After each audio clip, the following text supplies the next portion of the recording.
Hey guys, Wizmar here. Today I wanted to go over a new ship that's come out on the workshop recently, the Tyche destroyer by the creator Metrovania. But before we get into this video, I just want to say thank you to everyone who's recently subscribed. We just hit 1.4k subscribers and it really means a lot to me. Thank you. Also, if at any point throughout this video you want to snag the blueprint of this ship, I'll have the workshop link down in the description below.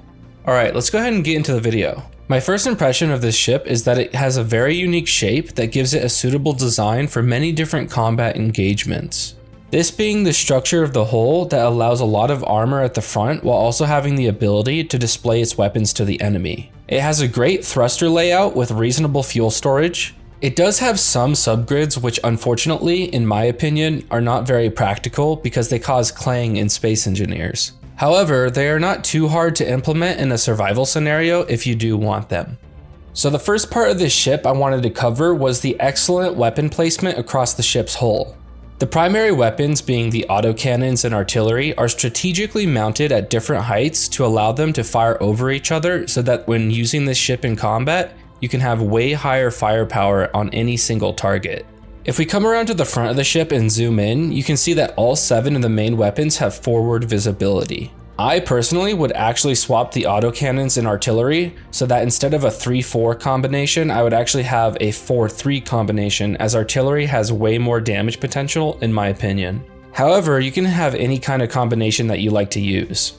The ship also features a subgrid custom weapon inside the hull through this hallway at the front of the ship, which in my opinion is actually impractical in any survival setting, as it's quite annoying to attach something like this into a ship while printing it, especially when it's encased in a room like this one. Instead, I would opt for static artillery in this hallway, as well as adding more front-facing weapons where those cosmetic silos are in the sides up front. One great feature of this ship is the abundance of the point defense that is scattered across the exterior of this hull. Whenever you get into a fight in Space Engineers, it is common for Hydromans to try attack you and get aboard your ship. If you're unfamiliar with that term, it basically just means people using their jetpack and a grinder to burrow into your ship mid-fight, which can be one of the easiest ways to take down a ship to anyone who is unsuspecting. Another feature that is great on a ship like this is the 2 rear-facing Gatling turrets around the rear thruster bay.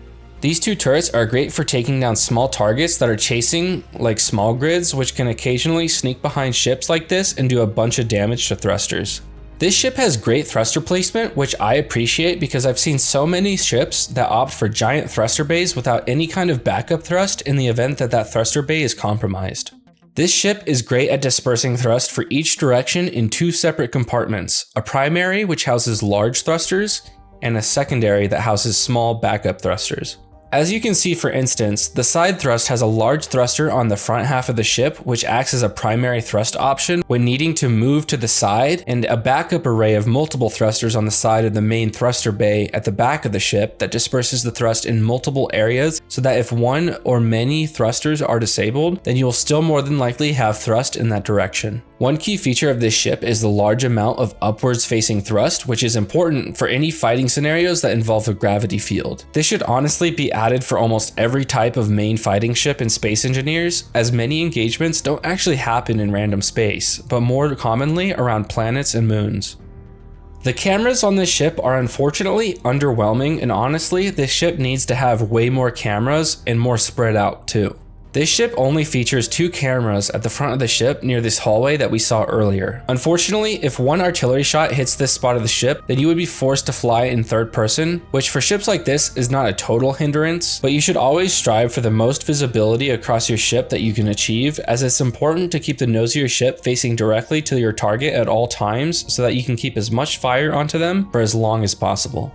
I personally would add more cameras to the corners at the front and possibly add some of the DLC front-facing cameras, if you have them, on the side of the ship as well to help aid you when you're trying to lock onto any specific target. Alright, that's enough of looking around the outside of the ship. Let's go ahead and go inside now. Coming around the side, we have a cycling airlock, which I appreciate solely for just the cool factor. I'm not going to cover going around the entire ship, as honestly, the ship has way too complex of an interior for a destroyer. However, I will showcase the primary control room and the observation deck. To me, this ship has way too much interior space and could really benefit from reducing the amount of hallways and opting for more armor in key places. For instance, this ship has over 10 cryopods and beds, which in reality, this ship should never have more than 2 people operating it at a time since it's a destroyer and not a capital ship of any fleet. Also too, the observation deck has very limited visibility, and instead I would rather have more armor towards the front.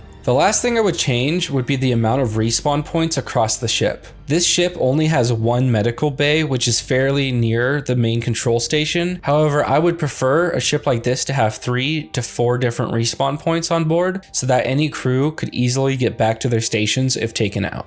Overall, this ship has a lot of good things going for it, and I highly recommend anyone who's looking for a destroyer type ship to check this one out and even use it too if it suits your needs. I would say that with just a couple minor changes, this ship could go from good to great in my book. I personally would add more armor in key places, add more respawn points around the ship, and more cameras on the outside hull. But besides that, this ship is honestly a great example of what destroyers should strive to be. Alright guys, that's going to be it for today's video. I hope you enjoyed it. Again, if you want to check out this ship for yourself, I have the workshop link down in the description below. And I hope you go show the author some love for the hard work he put into this design. And I'll see you guys next time.